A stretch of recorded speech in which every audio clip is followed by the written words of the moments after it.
Nous avons l'habitude de vous parler des côtés positifs du dropshipping, de vous montrer des dashboards à 100 000, 200, 300 000 euros de chiffre d'affaires, de vous montrer des lifestyles, franchement, de montrer que du bon côté du e-commerce, du dropshipping, du bonheur, de la best life. Beaucoup ne parlent pas du côté obscur, les erreurs que nous avons commises pour atteindre les niveaux que nous avons atteints aujourd'hui, les différents arnaques dans lesquelles nous avons eu à faire recours de périodes de stress. Dans cette vidéo, je vais parler avec toi de l'une des plus grosses pertes que moi j'ai eues durant mon parcours dans le dropshipping.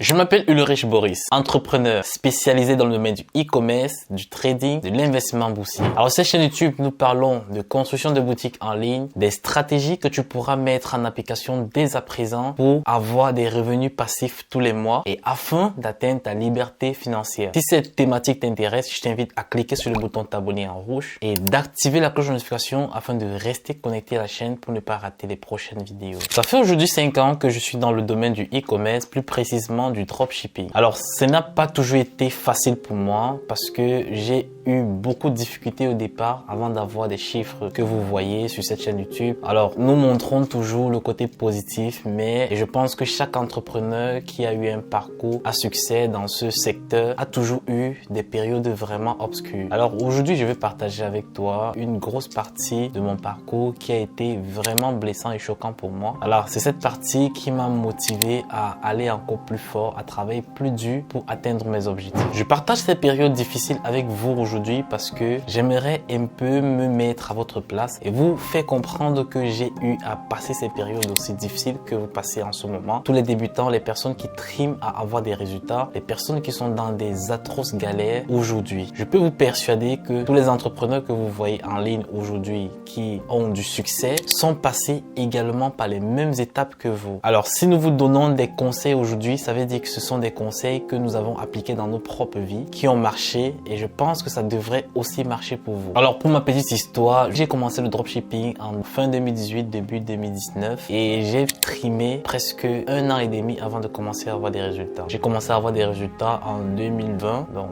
mi-2020 et voilà, mes premiers résultats ont été faits avec Google Ads. Je crois que j'ai déjà eu à le dire ici sur l'une de mes vidéos. Donc lorsque je parle de persévérance sur cette chaîne YouTube, c'est quelque chose que j'ai vraiment appliqué dans ma vie pour avoir ces résultats. J'ai fait pratiquement 1 an et demi sans résultats, enchaîner des pertes tous les jours, des influenceurs que je payais, j'avais pas de résultats, je payais d'autres influenceurs, on m'arnaquait, on ne faisait pas les posts et j'étais vraiment quelqu'un d'addict. Moi je suis une personne, si je me lance sur un canal publicitaire, je veux absolument faire marcher ce canal avant de passer pour aller à un autre canal. Je suis quelqu'un de très focus, de hyper focus même. Alors moi j'étais quelqu'un de très acharné sur le marketing d'influence, donc j'ai perdu beaucoup d'argent, peut-être même 30 000 euros uniquement sur le marché français. J'ai testé beaucoup de produits sur beaucoup d'influenceurs. Moi, personnellement, ça n'a pas marché pour moi. Il y a beaucoup de youtubeurs qui montraient des gros chiffres d'affaires. Ils faisaient des placements 100 000 euros en 24 heures. J'ai essayé. Ça n'a pas marché pour moi. Peut-être c'était pas le canal publicitaire qui était fait pour moi.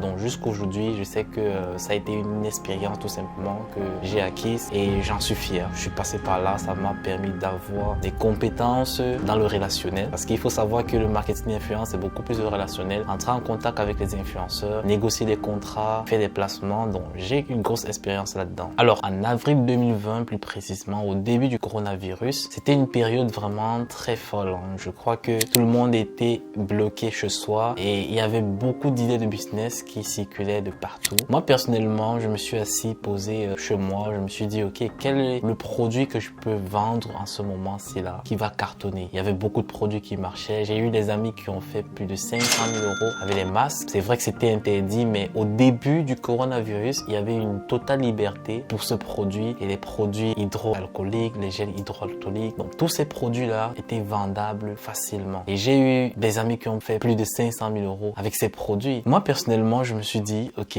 je vais pas me lancer dans cette niche-là parce que le moment de vouloir me lancer dans cette niche, il était trop tard. Les gouvernements français, européens avaient déjà interdit ces produits-là, surtout les plateformes, lorsque tu essayais de lancer, tu te faisais bannir directement sur Facebook, Google, toutes les plateformes. Alors moi, je me suis dit, ok, quels sont les autres produits que je peux commercialiser? Parce que lorsque les gens sont fermés chez soi, voilà, il y a des opportunités que vous pouvez avoir. Hein. Je me suis dit, ok, moi personnellement, je suis fermé à la maison. De quoi j'ai besoin? La première idée qui m'est venue, c'est que je suis d'abord quelqu'un de sportif. Alors, les salles de sport étaient fermées. Et je savais que beaucoup de personnes étaient dans la même situation que moi. Et le déclic qui m'est venu, c'est d'acheter le matériel de sport à la maison. Je me suis dit, ok, si j'achète cela, ça veut dire qu'il y a beaucoup de personnes qui ont besoin de ça. Alors, let's go. Je vais créer une boutique sur matériel de sport et tout. Les élastiques, les haltères et tout. Et c'est même beaucoup plus les haltères qui ont explosé de fou. J'étais sur le marché américain cette période. J'ai lancé mon produit, voilà, au hasard comme ça. Je me suis dit, ok, voilà, on va tester, on va voir ce que ça va donner. Ça passe, c'est bien, ça passe pas, ben tant mieux, on passe à un autre testing. Et c'est le focus que moi j'ai toujours eu. Hein. Moi, dans ma tête, je dis pas que après la boutique, si moi je vais arrêter le dropshipping, si ça marche pas, moi je me dis ça va marcher. Tôt ou tard, je vais tester jusqu'à ce que ça va marcher. Et j'avais même pas de plan B. Hein. J'avais tout laissé pour cette activité et ça m'a vraiment rapporté jusqu'à aujourd'hui. Alors, on revient à cette étape. J'ai construit ma boutique et j'ai lancé les premières publicités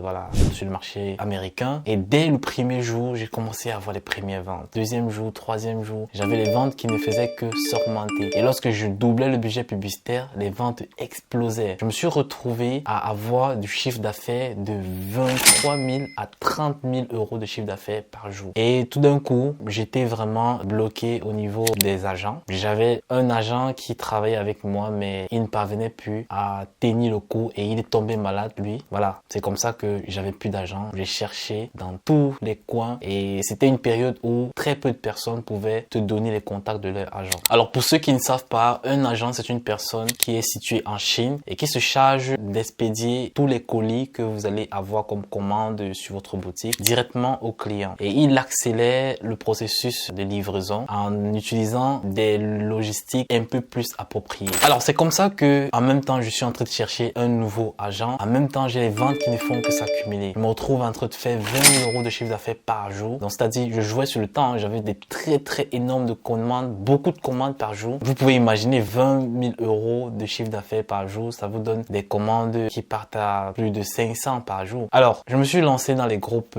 Facebook. J'ai fait des posts par-ci par-là. J'ai pu avoir des personnes qui m'ont proposé leur agent. Alors parmi lesquels j'ai pris une personne qui me semblait être fiable. J'ai commencé à travailler avec son agent. Alors j'ai envoyé les premiers blocs de commandes à ce nouveau agent et derrière moi je croyais qu'il expédiait les colis. Alors il me faisait croire qu'il expédiait en mettant des faux tracking sur mon shop et je prêtais pas attention parce que j'étais tellement concentré dans le marketing et l'analyse au niveau de Facebook et Google. J'étais beaucoup plus focus sur cette partie. Ce qui faisait en sorte que moi j'avais donné une totale confiance à cet agent. J'envoyais des factures de commandes à plus de 5 000 euros par jour et je me suis retrouvé en train d'envoyer 5 000 euros x 4, donc c'est-à-dire en 4 jours. Après je me suis dit ok tiens, j'ai déjà envoyé 20 000 euros et je m'apprêtais à envoyer 15 000 euros, donc ça devait se faire au total 35 000 euros que je devais envoyer à cet agent. Alors je me suis dit ok, ben, ça fait déjà 4 jours que je travaille avec lui. En 4 jours, normalement les trackings du premier jour devraient déjà être actifs. C'est comme ça que je pars sur la boutique, je vérifie les trackings et tout. Je me rends compte que les trackings sont erronés, ça passe pas. Lorsque je pars vers l'agent, je lui pose le problème, hein, tout naturellement. Il me fait comprendre que le tracking devrait fonctionner, mais ça va juste prendre